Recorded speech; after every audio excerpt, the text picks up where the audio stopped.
Minneapolis coffee shop is expanding across the river in St. Paul, bringing more opportunities to employ young people who have experienced homelessness.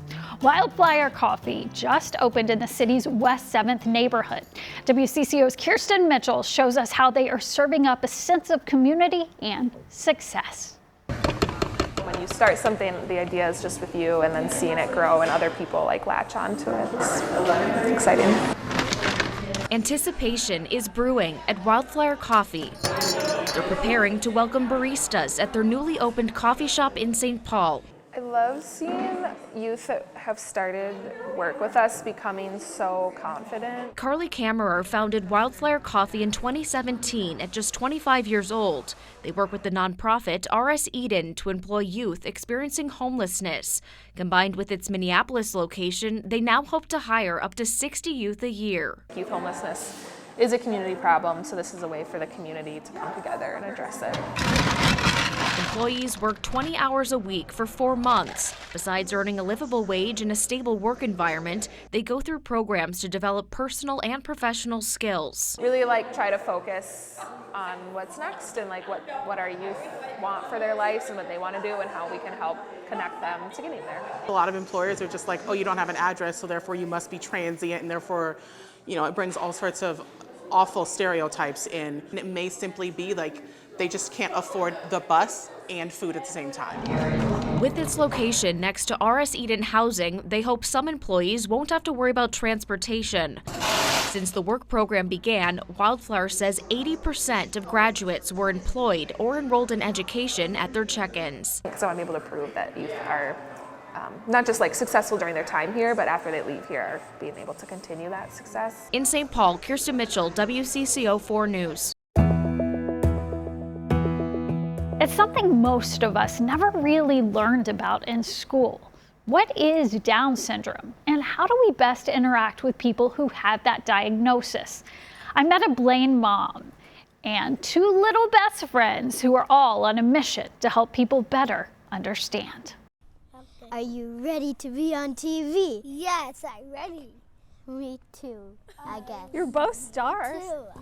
And this is a story, a friendship worth capturing. Salim, is that your friend? Yeah, my name's Sophia. Do you love her? Yes. My favorite thing about Salim is that he's really kind and he gives lots of hugs, and his smile is so big on his face, and he has just a really warm heart. Third graders Salim and Sophia have been best friends since kindergarten, to his mother's delight. She was helping him going through places or sitting at his table or handing a paper to him. And I've noticed that she was doing it not the baby way. She was not babying him. She was doing it the right way. And I like that. And she and Salim's dad want more kids to follow suit. And maybe it's a little bit weird to them. He's a little bit different, just to understand that he's a normal kid just like everybody else. So Salim's mom is making that point on the big stage at Da Vinci Academy in Andover. She even had a pediatrician explain to the whole school what the extra chromosome is all about. Down syndrome is something that a child is born with, so it is not contagious. What do you hope these kids take away from this lesson today? I want them to understand that Down syndrome is not scary or something to judge of or fear. I want them to understand that kids with Down syndrome are friendly, they make amazing friends, they're social, they're the best friends you could ever ask for. Just ask Sophia. Sophia is the best friend. I love her too. I love you too. Susan Elizabeth Littlefield, WCCO 4 News. As you can imagine, bus drivers see a lot from behind the wheel. When one driver noticed a child standing alone in a snowstorm, he knew he couldn't just sit back. Our Kirsten Mitchell introduces us to an employee who saved a life, but insists he's not a hero. We're definitely eyes and ears. We're trained that way.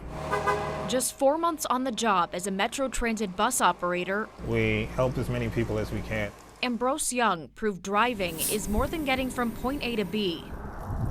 February 22nd, a winter storm canceled school. Young was on his route near Theodore Wirth Park in Minneapolis. I saw this child walking, and to myself, I was like, that's pretty weird. The 9-year-old boy was wearing a backpack, walking alone in the cold, then trying to get into a car. You just knew something was off. Absolutely. Young pulled over and got the child on board the warm bus. He noticed he was nonverbal and anxious, later learning he had autism. The boy had walked about 15 blocks from his home to where driver Young found him. The high temperature that day was just 21 degrees. The child matched the description of a boy who had wandered off. We held hands out of the bus. Metro Transit Patrol Officer Juan Peralta helped reunite him with his family. This was a very caring, loving family that just wanted their kid back. Do you feel like a hero? No.